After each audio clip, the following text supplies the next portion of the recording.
Well, hello there, Matadoras. So Hello. today, I'm sorry, Lizzie. No worries. I I just just want to make jumped. sure that I'm heard too. That's all. I know. You guys have noticed so far, if you've listened to anybody for that, I don't really mean to. My brain goes faster than my mouth or vice versa. So, anyway, today, Lizzie and I just really needed a break from the heavy topics and the heavy past, that we endured and all the heavy things. And we kind of figured that you do too. So we thought we would just do a Lizzie and Deana happy hour. Cheers, Lizzie. Yes. Cheers. Clink, Clink. clink. If you can't see, we have a drink in our hand. And if you are really against drinking, then it is a mocktail. And if you are really for drinking, then it is a cocktail. So whichever you'd like to believe it is, that's what it is. Sorry. Okay, go ahead. We just wanted to have fun today. And we also wanted to talk about what happened after our relationships. We didn't really ever go into what happened after, where did we end up? And we're going to entitle this podcast Happy Hour and Why We Have No Regrets. Because I want you to know we have such wonderful lives after being through all the things that we've been through. And I want to make sure everybody understands that. And if any of you are in a rough relationship or you've come out of a rough relationship, you need to know that there's so much hope and things can be so good, so Yes. good. And I want you to also kind of know a little bit more about Lizzie and I and who we are in case you were curious. You might not be, but in case you were. So without further ado, Absolutely. yeah. No, So Lizzie, I just wanted to say that it's kind of cool where when Deana and I talk back when we first started talking after Rex, or when I found out about Rex or whatever else, or when I left him, and then when everything came to fruition, so to speak, and where I ended up being and all of that, I remember one of the things that I said to Deana probably about 6 months of knowing her. I said, I'm going to share my story. And my story, I think, will help others. And I said, guess what, Deana? You're going to do it with me. What was your thought, Deana? Because I don't think I gave her a choice, people. I don't think you realize I was just like, Deana, you're going to do this with me, whether you like it or not. yeah, it was a mixture of, oh, sure, yeah, sure, yeah. And oh my gosh, what if she's serious? What if this really happens? And we're going to tell this story. Like, can we really do this? And should we do this? And, Yeah. I don't know. What does that look like? And how do we do it? But then, as we've Yeah. said many times, after seeing him drag woman number 3 and woman number 4 through the mud and many more with all the exploits he was doing on the side, we just couldn't not, guys. Because, I mean, it's not easy to bare your soul. It's exhausting. It's hard. It makes you vulnerable. It makes you worry about what people will think about you. But Yes. after seeing so many hurt families, we just had to throw ourselves out there. So it's been a good thing. But yeah, at first it was a little a little unnerving. I think, but truthfully, just so that people know, when we first started this, it was actually going to be a blog, not necessarily a podcast. And it wasn't until a couple years later that Deana said, hey, why don't we do a podcast? And just so y'all know, if you guys get to know us, you'll know instantly who's the introvert and who's the extrovert. Any guesses? Oh, guess what? I'm the introvert. Deana's the extrovert. But and except in all other areas, we are so much alike. Our taste, our preferences, everything else. One of the main things is she's got that extrovert personality where she rejuvenates around people. Whereas I'm like, I gotta decompress. When I've been around a lot of people, if I'm preparing for a party, guess what I need to do? I need to be quiet before the party. Whereas in Deana, guess what, Deana? How are you? I am like Tigger, like woohoo party! Like right now, I'm so excited. Oh, it's like a big party. And I just want everybody who's listening right now to grab a drink, a cocktail or mocktail, depending on what you think we're drinking, and then just enjoy it with us. Or get in a hot tub, or if you're a fitness type, like hop on the treadmill and just party with us because I get super, super energized by all this. And Lizzie doesn't. So you can imagine after a podcast, one of us goes downstairs and it's like, woo, and one of us goes downstairs and goes to bed. or in your room, not I was about to stairs. say, I was about to say, I was kind of laughing because I was thinking, well, how she and I come to the microphone before we record is that I'm like quiet, I'm planning, I'm organizing, I'm thinking, I listen to music, and then I come to the microphone. And then the other just whips around and there she is at the microphone. It's just, it's the Yeah. fun part of what makes us us. And Lizzie has like an outline on her little Google spreadsheet doc thing, and she emails it to me like a week in advance. Like, this is what we're going to talk about, and here's the outline. And if I'm in charge, God forbid, then I come to the microphone with nothing. I might have maybe looked something up 5 minutes before, and then I just get on and just kind of try to make it work, which probably isn't the best thing. But the funny thing is that when Rex and I divorced and he met Lizzie, he made sure to call me to rub that into my face that he had somebody wonderful. And he said, "She is just like you. She is exactly like you." And he was actually right. We are Yes. so much alike in so many ways. It's crazy how much alike we are. We have a lot of the same taste. In fact, it's amazing that if, you have to understand that our kids were step brothers and sisters for a number of years. So it's amazing now when we hang out to whatever, that whether it's my kids, her kids, and they're like, they look at us for a while, like silence. Do you guys realize you two are a lot alike? Yeah. We're like, yeah, we do. Well, and it's so weird to have a best friend who was your children's stepmom and basically related to your whole family. It's such a Yeah. weird thing, but also kind of wonderful because she knows everybody and Yeah. she knows about everybody and was part of that family. So it's a weird, crazy relationship, but It totally works. works. Totally It works. Super so cool. works. Yeah. And, it's amazing because we've been on this journey probably 4.5 years since we started talking about it. And then now here we are.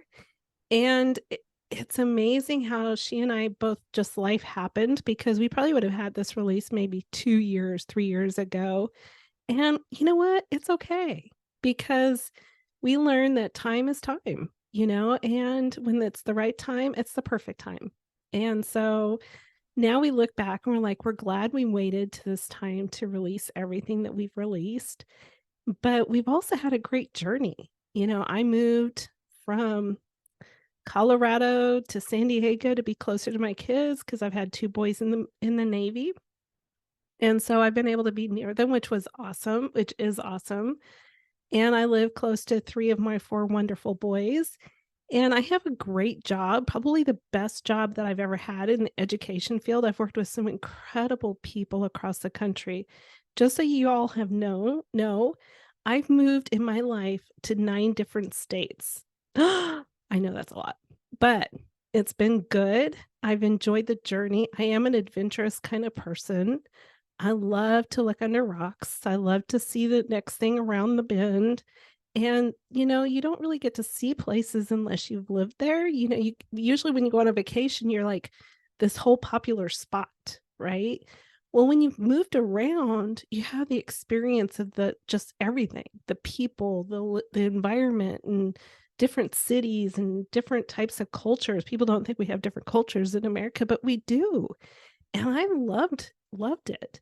So when I left my state after Rex, I moved to Colorado, and that was a different journey. I, was healing from all my trauma, physically, emotionally, and spiritually, whatever. Then I moved to San Diego 2 years later, and I love what I'm doing. And I'm so glad to be where I am and the journey that I've been on. Yeah, it's been great. I love it. And I, right, not long actually after Rex and I separated, met the absolute love of my life. And I've mentioned this before, but I just want you to know he's just incredible. We've been together 11 years now.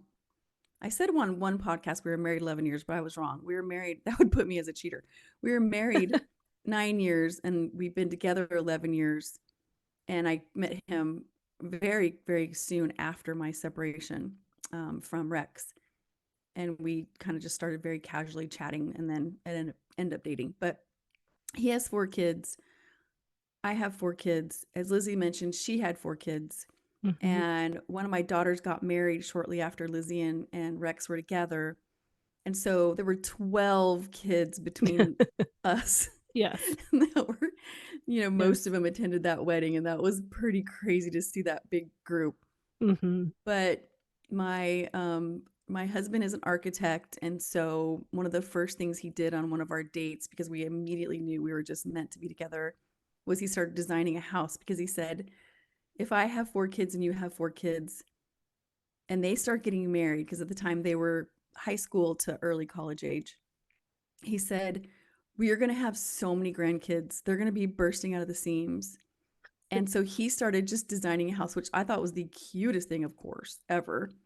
And sure enough, now we have 9 grandbabies, age 6 down to 3 months.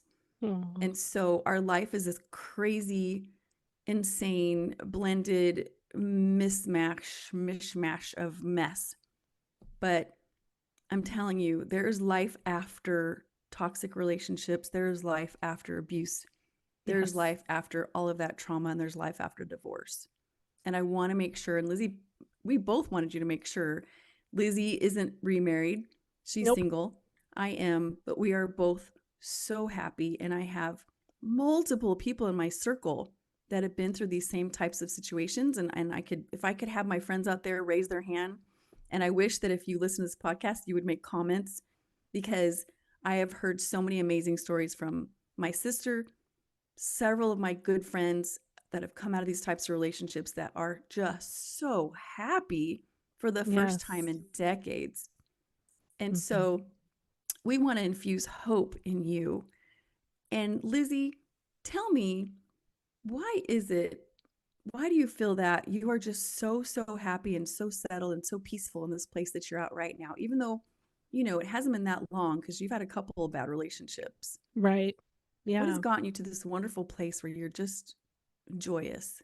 You know what? Truthfully, I think it has to go that you have to be willing to take the journey to reinvent yourself. I like how you say that, Deana. And that is so true because it's not uncommon to come out of these divorces or these relationships and feel lost. And you have to kind of let yourself be vulnerable again to reinvent the things that you enjoy to do and even things that you may like to eat and explore life in a whole different way. I most people after divorce, I think, it's just not the same when you're single. And then there's some of us that think, wow, it's nice when you're single. I actually embrace my singleness. I think it's a beautiful stage of my life. And truthfully, when I do my budget and I have to do a budget meeting. It's just like, does anybody oppose how I'm spending my money? And it was like, no, nobody but me. So it comes with a lot of blessings for me. But it's been awesome. I have to laugh, Deana, because what do you say about your husband and I? I mean, because y'all, this is funny. He and I Okay, are what? Lizzie, first of all, it's really weird when you start a conversation with, what do you say about your husband and I? That's true. It's Sorry kind of about that. weird. It's really weird. We're not that close of sisters, okay? I'm No, just not putting at it out all. there. Not at all. Not at all. But I No, do laugh over this one. yeah, what I always say is literally Lizzie is my husband in female form. It's the weirdest thing. Like, they were both born in June. They Hmm. both are introverts. They both have to rejuvenate. You Yep. have to drag them out to social events with lots of people, or give them Yes. some mocktails first so that you can calm down and not be have social anxiety with big groups. And Yep. I swear they're the same person. It's just so amazing to me how much alike they are, which makes it a blast when Lizzie comes out and hangs out with us, because Yes. the two of them are so much alike, and it's just a ball. And then I can just be my obnoxious, very annoying self, and Yeah. they can be the buffer, which is great. Yeah, that is kind of creepy. Sorry, Deana. But it's so true. We are very much alike, and I have to laugh over that because I think our birthday's only like one day apart, if I can think Mm-hmm. right. So it's just crazy. And then I think of how Deana and I are so much alike. So, Deana, you know what that means about you? You married someone a lot like you, except for the I introvert and the extrovert part. I know. I know. Crazy. Yeah, It's really, it's kind of really, cool. it's crazy, but it's fun. Yeah, it's Fun. really cool. And it's been fun, like, to meet his kids, a few of his kids along the way and interact with them. And it's been awesome because I've been able to connect with my stepkids because of you. And actually, I probably have a better relationship with my stepkids now than I would have in the past, when I was married to Rex, which is kind of cool too. So, when Well, they yeah, when because he they didn't have, I mean, my kids, your stepkids, will have nothing to do with him at all. right. They will never speak to him again. They will never allow him in their life. They literally watched him as a front row seat, knowing that you were a wonderful person because Mm, they knew you and they would come visit you. And even, my youngest came and lived with you for a while. yeah. And to watch the way he treated you, they will never speak to him again. And then they watched number two, or sorry, number three. Yeah. Then they had a back row seat to number four because, he went and married his one of his family's friends, best friends, Right. sister's best friends. And so when they watched all that, it was like cementing them to never want this person around their children. Mhm. Yeah. So, yeah. So I will say, when you meet a healthy and wonderful person, the impact that they have on your children by being just kind, loving humans to them. And I'm not saying blending a family is easy, you guys, because it's not. It's not easy. There's great books out there that you need to read. One's called The Smart Step Family. I think it's what it's Yep. called. Anyway, it's an amazing book about blending a family and how, as a step parent, you need to literally let the biological parent do the parenting. But saved myself because we were really kind of having a tough time, especially at those ages of teenagers slash young college, blending everybody together and having these expectations of being this warm, happy, loving, fuzzy family right away. It takes Right. about 7 years to blend a family. So we had challenges. But what I'm telling you is when you both love each other's children and you both are committed to each other first, then the kids come second. You cannot be committed to your kids and the husband or wife come second. It will never work. But when you do, you can have this beautiful family. And then when you have grandkids, there's no step grandma and step grandpa. That was the surprising, beautiful part that I found Mm. was it's just grandma and grandpa. And so that's amazing, right? Because they just know grandma and grandpa. So Yeah. just so you know, and then with Lizzie and her singleness, I've just enjoyed so much watching her just be free, Yeah. and not have anybody oppressing her, telling her what to do or where to go, or like she said, where to spend her money, where to work, how to live. Like she Yep. took herself out on a date the other day. It was so cute. She went and saw a movie and just like, I'm gonna go and take myself on, even though she has multiple kids and a grandson in the area. Yeah. I Just took was herself just out on a date. I had actually put it in my day timer. I tend to be a very hard work, like not hard worker. I think Deana and I are both hard workers, but sometimes I kind of let go of my little freedom to do things because I feel like I've either got to work them out of doors or my job. And so I actually put it in my calendar that I was going to take myself out on a date. And I did. I went out to a movie. I had the best time. Before I left, I got all snazzied up. And then I told my boys, "Oh yeah, I'm going out on a hot date." And they were like, "Oh, you have a date with a guy?" And I'm like, "No, just myself. I'm the hot self that I'm going to a movie with." And I had a really lovely time. I got to pick the movie. I got to get what I wanted and not feel guilty, and I really enjoyed it. I think I enjoyed those moments by myself, and I enjoy the moments with my boys because we'll go out to eat every now and then and explore things in the area because we live in a great place in Southern California. A lot of fun. But or I'll do things with my grandson, and yeah, it's a great time. I had a great date. Thank you. I had a You're great date with welcome. myself. What has been the best part about getting out of your toxic relationships? Like what would you say you've taken away in your soul and in your heart that you never would have taken away if you wouldn't have been in those toxic relationships? Because I also want to drive home the fact that these things really suck, and they do, but the amount of personal growth that you can have by going through this kind of suffering is Yeah. immeasurable as to the beauty that it adds to your soul.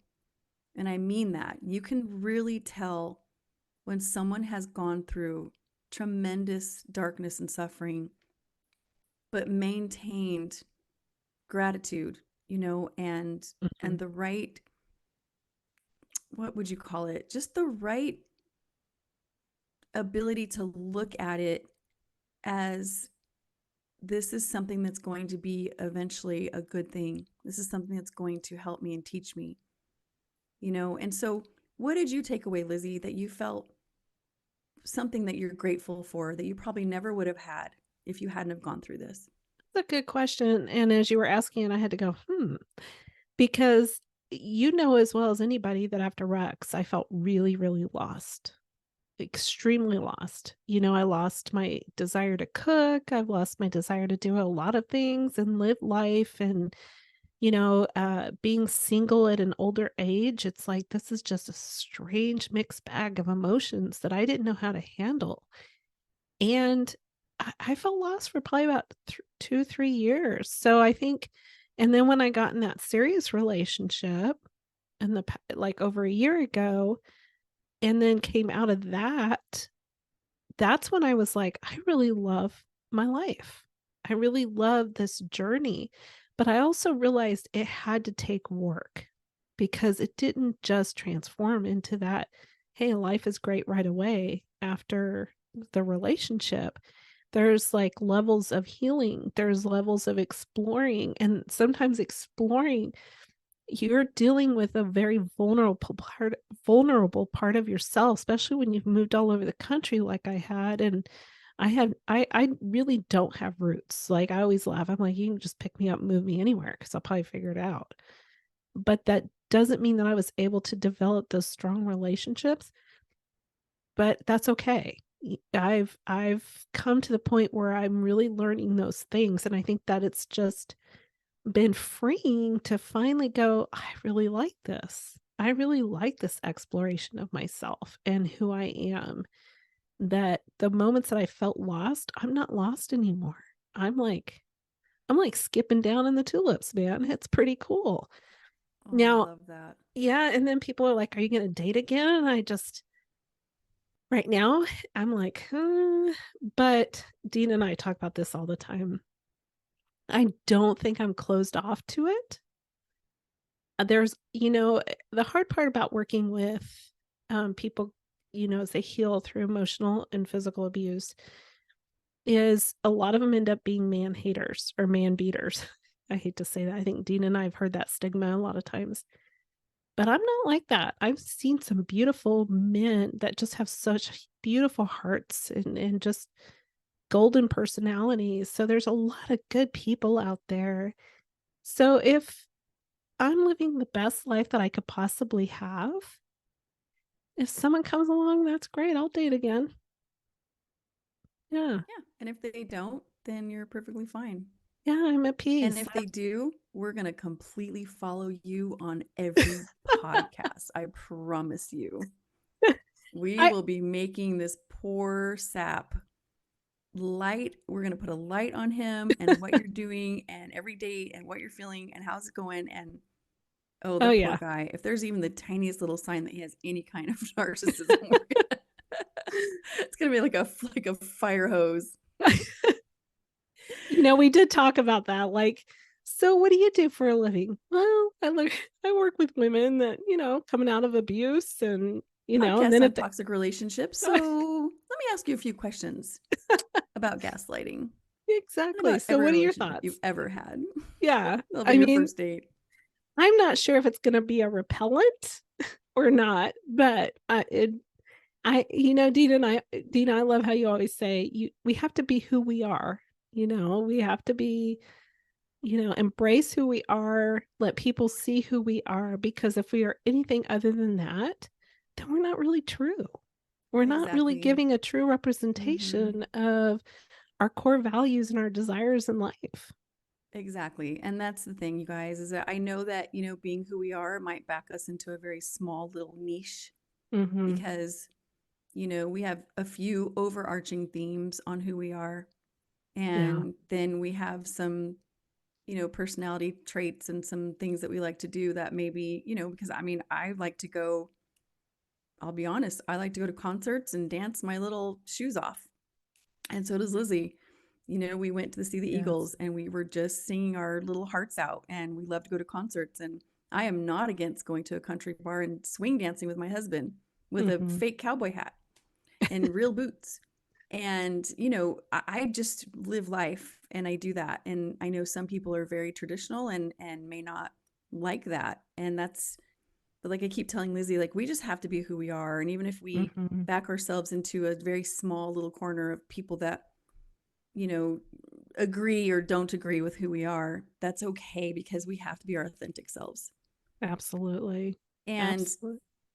I'll probably just answer the same question I asked Lizzie just so we can be, both answering, and then I'm sure we can, shorten this podcast and not make it drag out. But I will say that what I have taken away from 26 years married to Rex with, the sexual addiction and the gaslighting and the abuse and the narcissism and the constant lying and deep, deep, deep betrayal and my self esteem being absolutely shot because it seemed like every woman was more desirable, or every picture of a woman, or every Mm. anything pornographic you get his hands on was more desirable than me.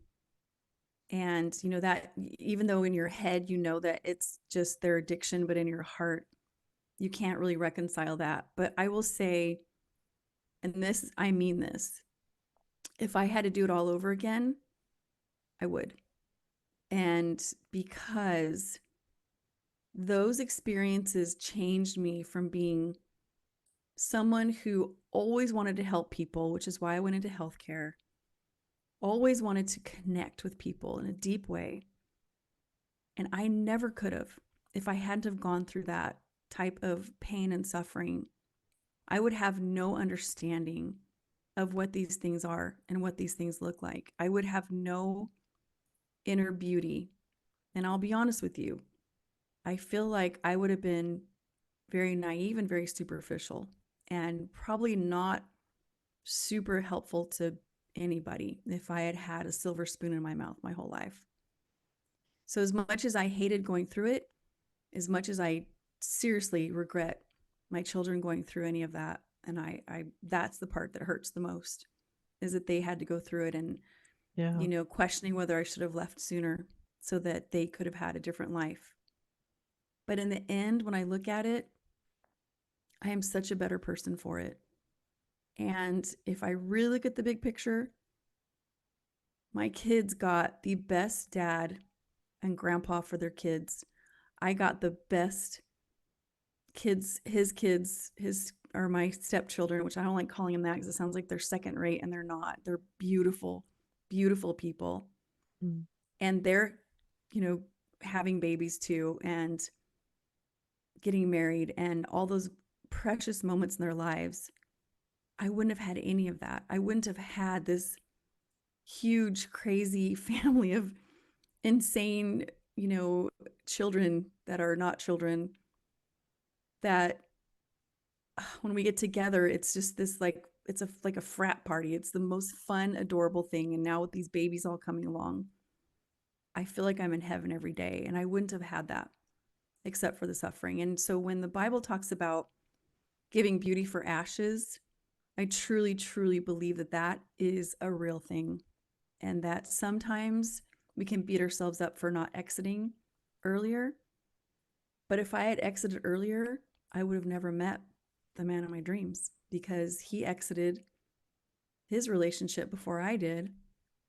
And I ended up moving to California right before I ended up getting a divorce. So I would have never met him if I would have left sooner. And so I just can't be upset about that. That's beautiful. And yeah, and my kids adore him and just say thank you.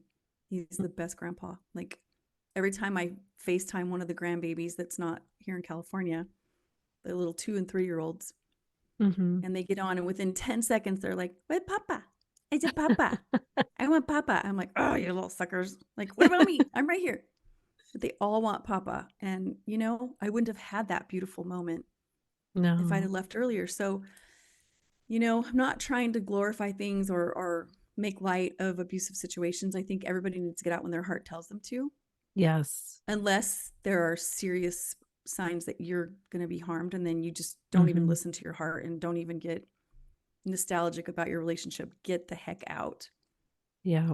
But in those lesser situations, you need to leave when it's right and just trust that there's a higher power that has a plan, a good plan That's for you and your that's kids. that's really well said. So as I think, okay, things worked beautifully with your husband and your bonus children, as they call them, and you've learned to put everything in a blender and try to learn to blend whatever that looks like. And I always say that things that are messy, that's just family in general, right? It's just Mm-hmm. families are messy. And that's all not a bad thing. It's just people's personalities and just life, but it's how we come back together at the end.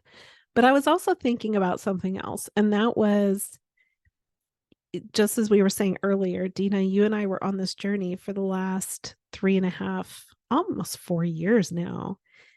What has been the best thing you can think of that comes to mind when you think of the journey of where the Matadoras has become today? Well, the first best thing is laughing and giggling that my ex, who never gave me one moment's thought or one moment's care when he was, gathering up his 401k to take with him, and then came to the house and then took every single thing of value that when I didn't know Her to take with TVs him. too. She had no Yeah. TVs. Oh, yeah. And Yeah. to you, and didn't give you a dime, and I just have to giggle because I'm like, he gave me my very best friend. Like he picked Oh, you. He picked my very best friend, having no idea in the world that we'd come together to yeah. tell our story. But that's probably number one, Lizzie. It's just having you as a friend has just been the most precious thing ever. Hmm. And number two, I know we're still in our infancy, but I have to think that someday when we do have women that tune in and feel connected and feel like they're not alone, Yeah. and we can help in our support groups, that they feel that there's a community surrounding them that's been there and understands, Yeah. and the healing from that. Because I begged God when I was in the relationship, please just bring me one woman who's been here, just one. I just need to feel like I'm not crazy and alone and a weirdo. And I need to connect with someone who's been there. I need hope. And there was Yeah. nobody, guys. And of course, back then we didn't have all the social media and we didn't have all the conversations. But I am so tickled pink that we can take something horrible that happened to both of us Hmm. and use that as a lifeline for somebody else. It is a beautiful circle of life, so to speak. I love it. That is just, you know what? If you ask me, that's a beautiful way to end this one. I love it. Thank you, Lizzie. Well, No. we're grateful. We're abundantly grateful for what we've been through, and we want you to Yes. understand that there's going to be beauty for ashes too, for whatever you go through. It may not even be toxic relationships. Could be something else you're going through right now. But I'm Grief telling is you, grief. Yeah. yeah, exactly. I'm telling you, there's just something about that deep grief that makes someone so incredibly beautiful unless they come out bitter. And that's only up to you. You can only decide for yourself if you're going to take that road. And I did hear something the other day was you can't be a survivor if you didn't go through your trauma, whatever that may look like. Yeah. And And survivors have incredible power. yeah, gives you strength. And when you get Mm-hmm. to the other side, and fight towards the other side of healing and a full life again. And how can you Absolutely. rescue somebody if you haven't been through intense boot camp? Oh, I I don't want to like be that. rescued by somebody who hasn't been through boot camp or a policeman that No, never went to the academy. no, I don't want to be that's a rescued by great way to someone put like it. that. Yeah, Yeah. I love it. That is so true. People are relatable. If they can't relate to you, it's really hard to find that connection and that bond. Yeah, Yep. absolutely. That's what we're Y- here for. And you know what? If you or anybody you know has been going through any types of abuse, there's numerous types of abuse, spiritual, financial, just emotional, gaslighting. You know what? Just tell them about us. Spread the word. The Matadoras. We are the Matadoras. You'll find us on all of the major platforms. You will also find our website, thematadoras.com. And you know what? Even if you have a question or you just want to send a note, we would love to hear from you. And you can do that Hmm. through our website.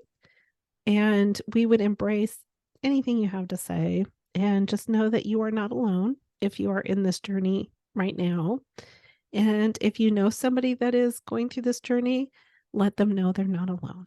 And we Yeah, please appreciate each. share because we can't Yep, reach women unless you share. Right now we're reaching people that we know in our Facebook groups and etc. But we need to reach those women that are out there that are on the fringe. So please, please share. The more you share, the more you care. absolutely. Thank you. And I hope you all have a wonderful day.